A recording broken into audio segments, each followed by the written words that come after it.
The India-UK Accelerator, of course, is a very good example of how countries can collaborate to, create a bridge in technologies and sharing technologies. But in your experience, how else do you think can India and the UK collaborate in the digital therapeutics? There are multiple forum.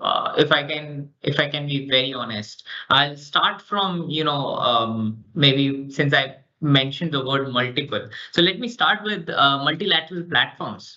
I remember, during the G20 delegation, which G20 meetings that happened in India, there was a strong voice around working together on digital health. I also take pride of creating and leading a bilateral relationship between UK and India, which is more around digital health.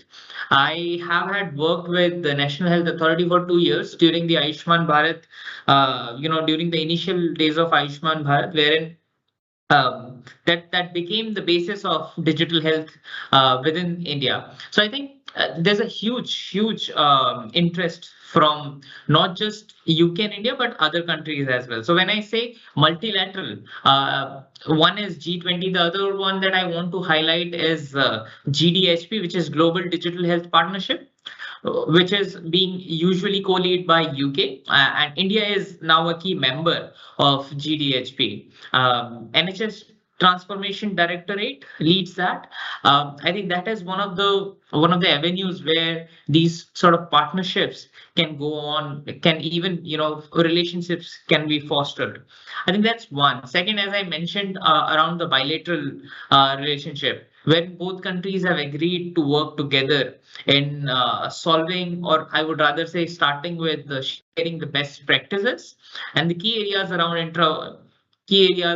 include interoperability, digital health infrastructure. But I would also like to highlight that not all digital health solutions are part of digital, or can be called as digital therapeutics, because digital therapeutics are the evidence-based software driven interventions, which go through a very rigorous clinical trial, and these are specifically designed to prevent, manage or treat medical conditions. So I think this is something we should definitely be aware of. I think one more point I would like to highlight within the digital therapeutics is that these solutions particularly impactful for chronic diseases and mental health, for example, and mental health challenges.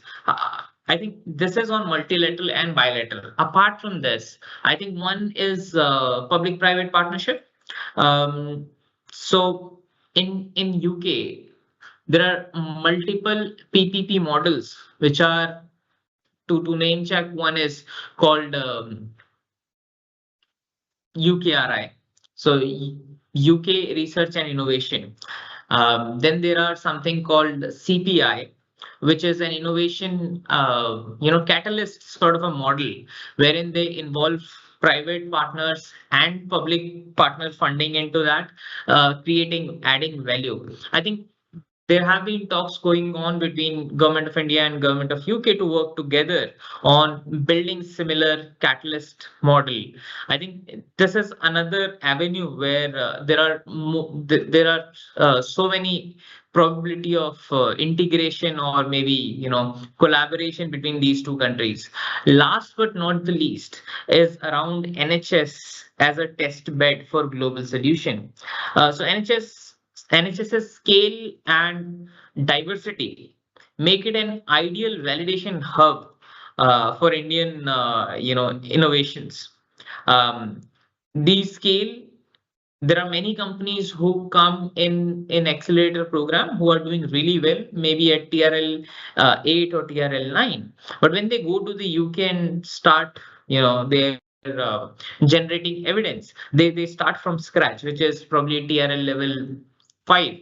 So I think during that process, because of the rigorous and agile regulatory requirement, they tweak their solutions in a way which becomes like an international standard.